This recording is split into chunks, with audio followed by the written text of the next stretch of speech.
Iverenantsika kosa ny vaovao manasongadina ny lafiny ara-politika mahakasika ny antoko politika HVM anatanteraka fitetezam-paritra Atsoatsy.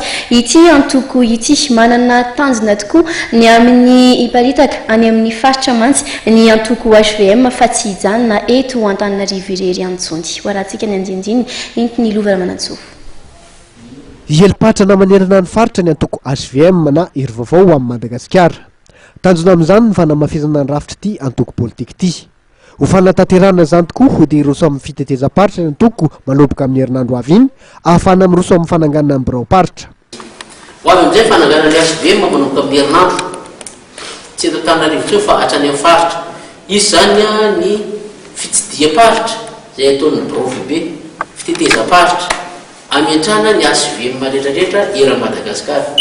Enjehana ho tratra ao anatin'ny fotoana fohy zany fametrahana ny HVM zany ka atomboka amin'izany ny revohim-paritany, manaraka an'izay ny ren'ny faritra, manaraka an'izay district. Efa vonona indray ireo ho maniry izay hiditra ho mpikambana amin'ny antoko ihany koa ny foiben'ny HVM etsy Tanimena. Sandraka eran'ny nosy dia zavatra sarotra ka tsy maintsy atomboka avy aty amin'ny foibe zany ny fametrahana ny rafitra. Ny zavatra natao moa zany dia nametraka ny organigramme ato anatin'ny foibe dia iny koa zany efa ahitana taratra ny mety organigramme mipetraka any amin'ny rafitra ratsy manangaika zany ny HVM manerana ny Madagasikara.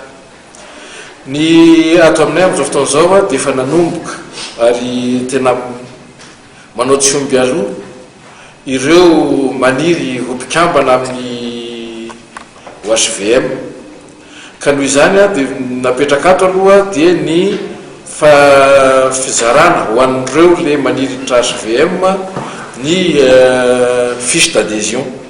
Ao anaty fanantevenana ny antoko HVM hatrany dia nitsangana ihany koa ny vondrona parlementaire HVM matetsy amin'ny lapam-panjakana Etsijimbazaza. Vondrona izay tarehan'Andriamatoa Razafindra Fitolova solombavam-baoaka voafidy tany Fanadina. Ny fanohanana ny fitondrana, ny fanamafisana ny fitoniana sy ny fitandrovana ny maronisa, manohana ny filoham-pirenena, ireo no lahara-pahamehany.